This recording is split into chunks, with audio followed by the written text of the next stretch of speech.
Hello, my name is Philip, and this is Eat Their Words, the online version of the show where we make celebrities eat the words that they have committed to paper. You see, I think of what I do as a public service. I read books that celebrities have written so that you don't have to.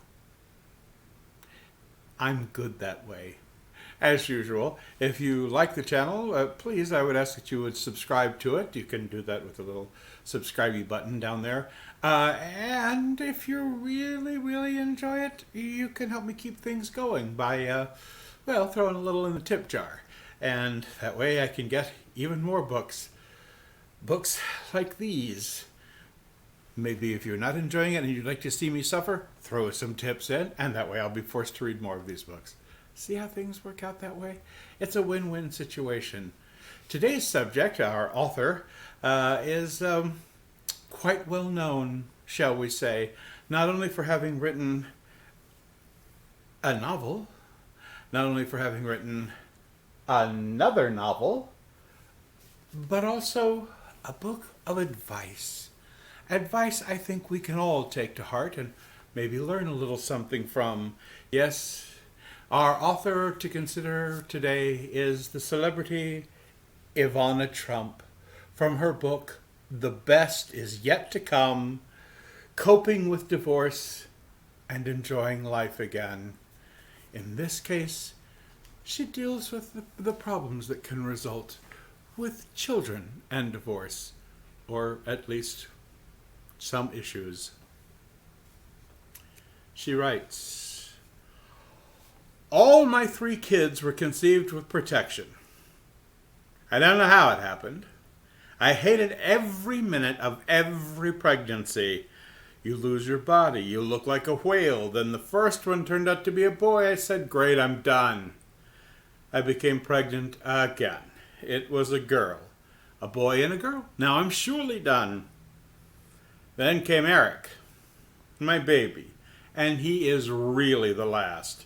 After Eric was born, I said, I'm closing the shop. I used multiple contraception. There was no way I could conceive again. Make no mistake, much as I hated the process, I love the product. I'm very close to my kids. We have fun together. We travel together, do sports, picnic, hike, scuba dive, swim.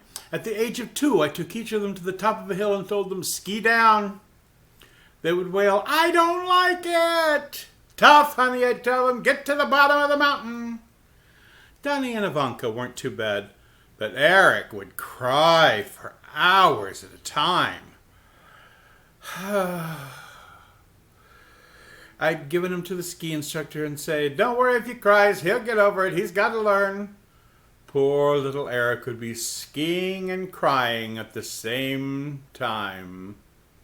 All my kids love to ski. Skiing is movement, speed, danger, wind, incredible freedom. They adore it, as I do. We're a skiing family. My kids have had every pet there is. It just goes on that way.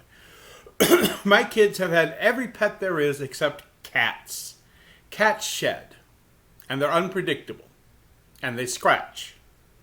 But we have 2 dogs, fish, birds in every room, turtles, mice, name it, we've got it. I find it so funny that children adore hamsters. They're rodents. That's all they are.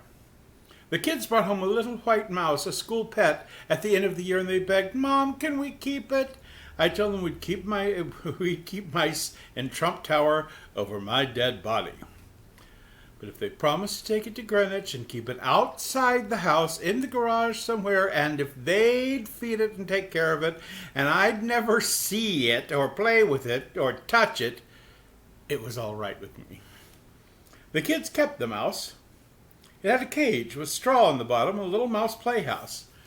Sure enough, about 14 days later, the kids came running in with the cage. There were a dozen little mousies inside, each one only the size of a fingernail, pink skin and no hair. They looked so ghastly, I almost had a heart attack. I said, I'm going to die. Do something. Give them to the zoo. God forbid one mouse gets free. I'm going to be chasing white mice around the house for the rest of my life. A duck? Now there's a pet.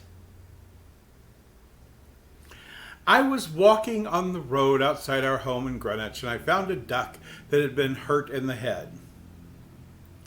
It probably collided with something. I took it home, and the kids named it Wobbly because it wobbled around so. I think it was dizzy. We nursed it back to health. Wobbly lived in the bathtub, but he followed us around wherever we went. We tried to bring him to the ocean and teach him to swim, but Wobbly didn't want to go in the ocean. He wanted to come with us. We'd set him down, point him in the right direction. He would fly a little bit and come right back to us. Finally, we gave him to one of the men who worked on the property. He slowly taught Wobbly to be free. I hope he's all right. One day, I was walking around the road with Ivanka, and we saw this gorgeous animal come out of the woods. Large, dark eyes, silky coat. It turned around, showing its back to us, lifting its tail. I yelled, "Ivanka, run!" Ivanka and I took off. I had realized, just in time, that it was a skunk, a frightened skunk, about to let loose. One of our dogs got sprayed by a skunk, and it was unbearable. I called the vet. He said to bathe the animal in 2 gallons of tomato juice. So we dipped the poor dog in tomato juice. And if you think he wanted to take that bath in tomato juice, you're wrong. As you can probably tell, I adore my kids. I always say I'm like that American Express commercial. I never leave home without them. Ivana Trump, talking about Ivanka.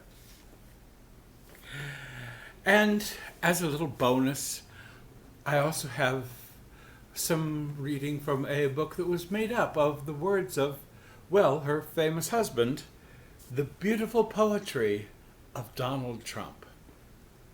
This is put together from things that he has said and turning them into, well, poetry, of course.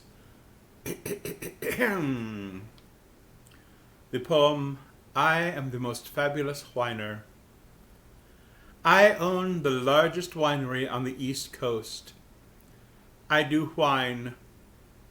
We make the finest wine because I want to win. And I'm not happy about not winning. And I am a whiner. Many different kinds of wines. And I'm a whiner. And I keep whining and whining until I win. And I'm going to win. Him.